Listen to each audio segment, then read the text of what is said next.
ഇന്നത്തെ രാത്രി ഉറങ്ങാൻ കഴിയോ ചേട്ടാ? എന്നാ തലകുത്തി നിൽക്ക്. എന്തിനാ വിളിക്കണേ?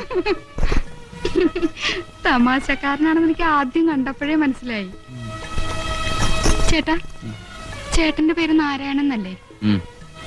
എന്റെ പേര് ഓമന. നാരായണനും ഓമന്. മിസ്സസ് ഓമന നാരായണൻ. നല്ല ചേർച്ച. ചേട്ടനെ കാണാൻ നല്ല ഭംഗിയുണ്ട്. എന്നെ ചേട്ടന് ഇഷ്ടായോ? പിന്നെ എനിക്കറിയാം, എന്നെ ആര് കണ്ടാലും ഇഷ്ടപ്പെടും. ഇങ്ങോട്ട് നീങ്ങിയിരിക്കുന്നേ. അവിടെ ഇരുന്നാ മതി. ആദ്യം സംസാരിക്കല്ലേ? ആദ്യ രാത്രി പെണ്ണും ചെറുക്കനും പരസ്പരം മനസ്സിലാക്കണം എന്നാ. എന്റെ ഓമനെ. എന്തോ ഞാൻ എന്നും ചേട്ടന്റെ ഓമന തന്നെയായിരിക്കും. ഒരിക്കൽ കൂടെ വിളിക്കൂ ചേട്ടാ. വലിയ പുലിവാലായല്ലോ.